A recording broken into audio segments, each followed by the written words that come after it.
ආයිබෝන් කියලා පිළිගන්න අද ටෙක්කෝපි YouTube චැනල්ලකින් අරන් ඉන්න වටිනා වීඩියෝ එකකට. යාළුවනේ ඔයාලා හිතන්නකෝ ඔයාගේ බොස් හරි ඔයාගේ යුනිවර්සිටි එකකින් හරි මේ වගේ දිග රිපෝට් එකක් දීලා පිටුවක් 9ක් විතර දිග එකක් මේක කියවලා මට සමරි රිපෝට් එකක් දෙන්න. එහෙමත් නැත්නම් මේකේ තියෙන කී පොයින්ට්ස් එක මට අරන් දෙන්න කිව්වොත් ඔයා මොකද කරන්නේ? මේක කියවන්නම අපිට දවස් ගාණක් යයි නේද? ඒ වගේම තමයි මේක සමරි කරන්නත් අපිට අඩුම ගානේ දවස් දෙකක්වත් යනවා.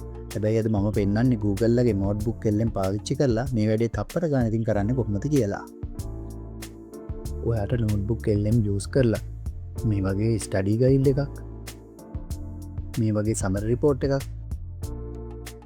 ඒ විතරක් නෙමෙයි මේ වගේ සුපිරි ඔඩියෝ පොඩ්කාස්ට් එකකුත් හදා ගන්න පුළුවන්. බලන්නකෝ මේ ඔඩියෝ පොඩ්කාස්ට් එක කොහොමද කියලා. Today, we are opening up a document that really sits at this collision point between two of the most powerful forces shaping our world right now. On one side, you have the escalating climate crisis. සුපිරි නේද? අද එහෙනම් අපි වැඩේ පටන් ගමු. Google Chrome browser එකට ගිහිල්ලා notebook LM කියලා type කරන්න. ඊට පස්සේ මේ උඩින් මේ result එක උඩ click කරාට පස්සේ එන විල්ලෝවේ try notebook LM කියන එක check කරන්න. ඊට පස්සේ ආව මෙන්න මේ page එකට direct වෙනවා. ඒකේ යට මෙන්න මෙතන තියෙනවා create new notebook කියලා. අන්න ඒක උඩ click කරන්න. ඒ ක්ලික් කරාට පස්සේ මේ වින්ඩෝ එක එනවා. ඊට පස්සේ ඔයාලට මේ මැද පෙන්නනවා ඔයා ෆයිල් අප්ලෝඩ් කරන්න ඕන ඔප්ෂන්ස් ටික. ඔයාලට පුළුවන් අප්ලෝඩ් ෆයිල් ඩෙස්ක් සයිට් එහෙම නැත්නම් drive එක නැත්නම් copy paste. ඊට පස්සේ ඔයා මෙන්න මේ විදිහට ඔයාගේ ෆයිල් එක සිලෙක්ට් කරාට පස්සේ ඔයාලට පෙන්නනවා ඔයාගේ ෆයිල් එක මේ notebook එකෙන් read කරන විදිය. මේකට ටික වෙලාවක් යනවා මොකද pages 90ක් තියෙනවානේ. මේ විදිහට රීඩ් කරගත්තට පස්සේ ඔයාලට මේකේ තියෙන සමරි එකක් මෙන්න මේ විදිහට පෙන්නනවා. ඔයාගේ මෙන්න මේ දකුණු අත පැත්තේ තියෙන ස්ක්‍රීන් එකේ පෙන්නනවා ඔයාලට මේ අප්ලෝඩ් කරපු ඩොකියුමන්ට් එකකින් කරන්න පුළුවන් දේවල් මොනවද කියලා. නෝට්බුක් LM එකට අපි මේ අප්ලෝඩ් කරගත්ත ඩොකියුමන්ට් එකකින් අපිට ගොඩක් දේවල් කරගන්න පුළුවන්. අපිට ඒකෙන් ඔඩියෝ ඕවියු එකක්, වීඩියෝ ඕවියු එකක්, ඒ විතරක් නෙමෙයි රිපෝට්, ෆ්ලෑෂ් කාඩ් වගේ දේවල් ඩිසයින් කරගන්න පුළුවන්.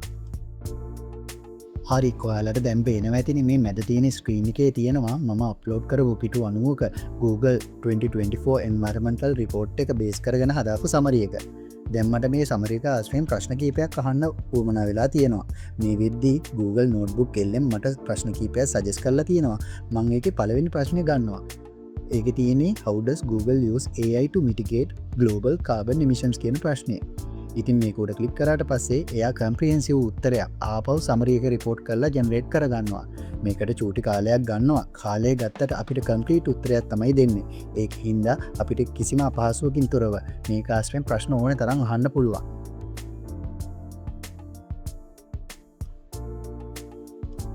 ඊළඟට මම අහන්න බලාපොරොත්තු වෙන්නේ මේ සමරික සම්බන්ධයෙන් මම හදාගත්ත ප්‍රශ්නයක්. මම අහනවා what are the main goal of Google for 2013 කියලා. බලන්නකෝ මේ ආපහු ඩොකියුමන්ට් එක ඒ විදිහටම රිෆර් කරලා ඉවරලා මට ආපහු කම්ප්‍රිහෙන්සිව් කම්ප්ලීට් උත්තරයක් දෙනවා. මේක ජෙනරේට් කරන්න පුංචි කාලයක් ගත්තට අපිට හරියටම උත්තරයක් ගන්න පුළුවන් ඉඳන් මාරම වටිනවා. ඉතින් ඔයාට ඕන තරම් පිටු තියෙන PDF ඩොකියුමන්ට් එකක් ඒ වගේම බර්ඩ් ඩොකියුමන්ට් එකක් වගේ විවිධ ඩොකියුමන්ට් අප්ලෝඩ් කරලා මේ විදිහට කම්ප්‍රිහෙන්සිව් උත්තර ගන්න පුළුවන් මේ නෝට්බුක් LM යූස් කරලා. ගන්නකො නෝට්බුක් LM මේ පිටු 90 ඇතුලෙන් අදාළ වර්ණ ටික විතරක් අරගෙන මේ ප්‍රශ්න වලට පිළිතුරු දෙන අපූර්ව මේකට තමයි කියන්නේ source download AI technique කියලා. මේක හින්දා වැරදි තොරතුරක් නම් අපිට හම්බ වෙන්නේ නැහැ. නෝට්බුක් LM එකෙන් අපිට දුන්න උත්තර ක්ලිප් කරගෙන යද්දී ඔයාලා දැක්කද මේ හැම වාක්‍යයක් අන්තිමේටම නම්බර් එකක් තියෙනවා. මොකද්ද මේ නම්බර් එක? මේ නම්බර් එක තමයි නෝට්බුක් LM අපි අහපු ප්‍රශ්නෙට උත්තරේ ගත්ත page නම්බර් එක. ඒ කියන්නේ අපි අප්ලෝඩ් කරපු ඩොකියුමන්ට් එකේ page එකකින් තමයි මෙයා හැම උත්තරයක්ම අරන් තියෙන්නේ. බලන්නකෝ මේ නම්බර් එක උඩ ක්ලික් කරාට පස්සේ එයා අපිව ඩිරෙක්ට් කරනවා ඩොකියුමන්ට් එකේ අදාළ page එකේ උත්තරේ ගත්ත කොටසට. මේ විදිහට මුළු ඩොකියුමන්ට් එකේ පුරාම තියෙන නම්බර්ස් උඩ ක්ලික් කරලා ඔයාලට බලා ගන්න පුළුවන් නෝට්බුක් LM උත්තර දීලා තියෙන්නේ අපි අප්ලෝඩ් කරපු ඩොකියුමන්ට් එකෙන්ම විතරයි කියලා. ඉතින් යාළුවනේ අපි මේක සාමාන්‍ය විවහාරයෙන් කියන්නේ සයිටේෂන් කරනවා කියලා. අපි උත්තරයන් ජෙනරේට් කරද්දී ඒ උත්තරේට බැක් කරන ඩොකියුමන්ට් එකේ ඩොකියුමන්ට් page එක තමයි මේ දාලා තියෙන්නේ. බලන්නකො මේක උත්තරේ ජෙනරේට් කරද්දී ඒ කියන්නේ ඩොකියුමන්ට් එකේ විතරක්ම රිෆර් කරලා තමයි උත්තරය අරන් තියෙන්නේ. හරි. ඉතින් අපි දැන් මේ වීඩියෝ එකේ තියෙන සුපිරිම පාර්ට් එකට තමයි ඇවිල්ලා ඉන්නේ. අපි අප්ලෝඩ් කරපු පිටු 90ක PDF ඩොකියුමන්ට් එකකින් ඔඩියෝ එකක් හදන්න යන්නේ. මෙන්න මේ ඔඩියෝ ඕවියු බටන් එක උඩ ක්ලික් කරන්න. එතකොට ඔයාට පහසුවෙන්ම ඔඩියෝ එකක් ජෙනරේට් වෙනවා. මේ ඔඩියෝ එක ජෙනරේට් වෙන්න පුංචි කාලයක් ගත වෙනවා. මොකද මේක ලොකු ඩොකියුමන්ට් එකක් හින්දා. ඒ විතරක් නෙමේ මේක පොඩ්කාස් ලෙවල් එකකින් තමයි වාට පෙන්වන්නේ. ඒ කියන්නේ වාට දැන් ඩොකියුමන්ට් එකක් රීඩ් කරන්න නෙමේ ඩොකියුමන්ට් එක අහන්න පුළුවන් දෙන්නෙක් කතා කරන විදියට. බලන්නකො නෝට්බුක් LM එකෙන් අපිට කොච්චර පහසුකම් සපයනවාද කියලා. මේ වෙනකොට අපේ ඕඩියෝ ඕවර්විව් එක හැදිලා ඉවරයි. අපි අහලා බලමුද කොහොමද ඕඩියෝ එක කියලා.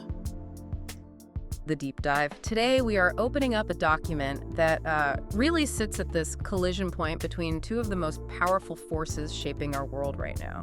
On one side, you have the escalating climate crisis, and on the other, you have this explosive, resource-hungry rise of artificial intelligence. It's a collision that usually generates a lot of heat, both metaphorically and, as we're about to see, quite literally. Right. But today we're looking at Google's 2024 Environmental Report. And honestly, if you want to understand the physical reality of the AI... ඉතින් යාළුවනේ මොකද හිතන්නේ podcast එක ගැන මේක සුපිරි වැඩක් නේද?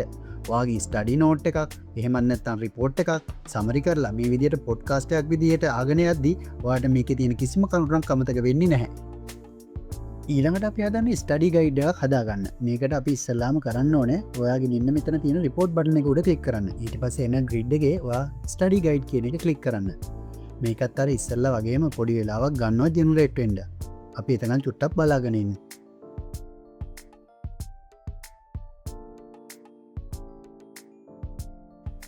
හරි අපේ ස්ටඩි ගයිඩ් එක ක්‍රියේට් වෙලා ඉවරයි. මේක උඩ ක්ලික් කරන්න. වෙන්න ඔයාට අපේ අප්ලෝඩ් කරපු ඩොකියුමන්ට් එකකින් හොඳ ස්ටඩි ගයිඩ් එකක් හැදලා තියෙනවා. ඉස්සෙල්ලාම මෙයා පොඩි ඉන්ට්‍රොඩක්ෂන් එකක් දීලා ඊට පස්සේ ෂෝට් ආන්සර් ක්වෙස් ටිකක් දීලා තියෙනවා. එතනින් පල්ලට යද්දී ඔයාට ඒකේ ආන්සර්ස් ටිකක් බලා ගන්න පුළුවන්.